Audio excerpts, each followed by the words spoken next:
राधे राधे, जय श्री कृष्णा। आप सभी पर माता रानी की कृपा यूं ही सदा बनी रहे। करवा माता की कृपा से आप सभी इसी तरह हमेशा सुहागन होकर माता रानी की पूजा करती रहें। दोस्तों, करवा चौथ आने वाला है तो आज की वीडियो उसी के बारे में है। करवा चौथ के लिए हमें किन किन सामग्रियों की ज़रूरत पड़ती है, आइए हम यहाँ पर देखते हैं। करवा चौथ के एक दिन पहले आप अपने हाथों में मेहंदी लगा लीजिए और अपने पूरे 16 श्रृंगार की व्यवस्था कर लीजिए। करवा चौथ में महिलाएं एकदम दुल्हन की तरह सजकर करवा चौथ की पूजा करती हैं। सबसे पहले हमें पूजा के लिए एक चौकी चाहिए। आप एक चौकी ले लीजिए और उसमें बिछाने के लिए लाल रंग का कपड़ा ले लीजिए। लाल रंग का कपड़ा या फिर आप पीले रंग का कपड़ा भी ले सकते हैं। कपड़ा एकदम साफ़ और नया होना चाहिए। उसके बाद हमें पूजा के लिए चाहिए करवा माता की फ़ोटो या फिर आप इसकी जगह पूजा के लिए कैलेंडर भी ले सकते हैं। जब भी हम कोई भी व्रत या उपवास करते हैं तो हमें कथा ज़रूर कहनी पड़ती है, तो आप भी करवा चौथ की व्रत कथा की पुस्तक भी अपनी चौकी पर पहले से ही रख लीजिए। थोड़े से आप गेहूं के दाने ले लीजिए, जिसे हमें माता रानी की जो फ़ोटो होती है उसके नीचे रखना होता है। कोई भी पूजा होती है हम कलश स्थापना ज़रूर करते हैं। उसके लिए पीतल, मिट्टी या फिर तांबे का एक लोटा ले लीजिए। उसके अंदर डालने के लिए गंगा जल, शुद्ध जल, सिक्का, सुपारी, अक्षत, चावल, फूल ले लीजिए। उसमें ऊपर रखने के लिए पंचपल्लव, 5 आम के पत्ते ले लीजिए। नारियल ले लीजिए। नारियल को आप कलावे से बांध दीजिए या फिर लाल कपड़े से लपेट दीजिए। पूजा की थाली में रखने के लिए यहाँ पर हमें हल्दी और कुमकुम चाहिए और साथ ही हमें चंदन चाहिए। आप चाहे तो आजकल जो गीला वाला चंदन आता है वो ले लीजिए या फिर चंदन की लकड़ी या फिर चंदन का पाउडर ले लीजिए। पूजा के लिए हमें दिए चाहिए। आप दिए रख लीजिए, 3 से 4 दिए आप ज़रूर से रख लीजिए। पूजा के लिए हमें गाय का शुद्ध घी चाहिए और साथ ही हमें यहाँ पर रुई की बातियाँ भी रख लेना है।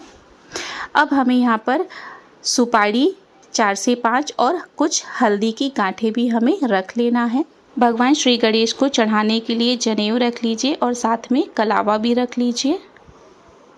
चंद्र भगवान को अर्घ्य देने के लिए चांदी का सिक्का रख लीजिए। इसकी जगह आप अंगूठी या फिर चांदी की पायल भी रखते हैं। यदि आप इसका प्रयोग नहीं करते हैं तो आप इसको स्किप भी कर सकते हैं। पूजा के लिए कुछ 1 रुपए के सिक्के और भगवान को चढ़ाने के लिए आप यहाँ पर दक्षिणा भी अपने पूजा की थाली में ज़रूर से रखिए।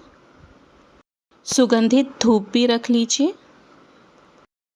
भगवान को चढ़ाने के लिए जो भी ऋतु फल है वो भी रख लीजिए और साथ में ही जो भी आप मिठाइयाँ चढ़ाना चाहते हैं उसे भी आप रख लीजिए। इसी तरह से सुगंधित फूल और भगवान गणेश को चढ़ाने के लिए दूर्वा भी ज़रूर से रख लीजिए। यहाँ पर मैंने चावल का ऐपन लिया है, इससे हम चौक बनाते हैं। आप चाहे तो इसकी जगह आटे का चौक बना लीजिए या फिर चावल का चौक भी बना सकते हैं। करवा चौथ की पूजा में अपनी सासू माँ को सुहाग का सामान दिया जाता है और साड़ी दी जाती है, तो आप एक साड़ी और 16 श्रृंगार, जितना भी आप श्रृंगार दान करना चाहते हो वो रख लीजिए और माता रानी को चढ़ाने के लिए भी आप श्रृंगार जरूर से रख लीजिए। अब यहाँ पे हमें एक करवा चाहिए, इसी से हम चांद को अर्घ्य देंगे। यह करवा मायके से आता है, उसी का प्रयोग करना चाहिए। अब यहाँ पर मैंने एक कलश लिया है, आप चाहें तो इसकी जगह मिट्टी का भी ले सकते हैं। इसमें हम सास के लिए जो भी बैना निकालेंगे, खाद्य सामग्री निकालेंगे, उसे भरेंगे। इसमें हमें मिठाइयाँ भरनी होती हैं और उसे हमें सास को देना होता है। कलश स्थापना के लिए हमें अलग से कलश लेना है और सास के बैना निकालने के लिए अलग से। करवा में भरने के लिए हमें मिठाइयाँ चाहिए, साथ ही हमें दक्षिणा भी चाहिए। कई लोग करवा में पोहे भरते हैं और पतासे भरते हैं, जो भी आप करवा में डालते हैं ले लीजिए। चांद को अर्घ्य देने के लिए सरई का प्रयोग किया जाता है, इसे हम कुश भी कहते हैं। आप इसे ले लीजिए, मार्केट में बहुत ही आसानी से मिल जाता है। चांद की पूजा के लिए आप एक थाली में एक चलनी ले लीजिए, जिसे आप अच्छी तरह से सजा लीजिए। स्टील की चलनी का प्रयोग करिए। जल से भरा लोटा, दीपक, हल्दी, कुमकुम और कुछ मिठाइयाँ रख लीजिए, जिससे कि चांद को अर्घ्य देने के बाद, चलनी से मुँह देखने के बाद, पति की पूजा करने के बाद आप उन्हें जल पिलाइए। उनके हाथों से स्वयं जल पीकर अपने उपवास का पारण कीजिए।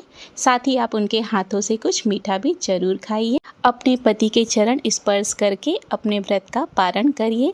तो इस तरह से यहाँ पर मैंने संपूर्ण पूजा की सामग्री की जानकारी आपके सामने रखी है।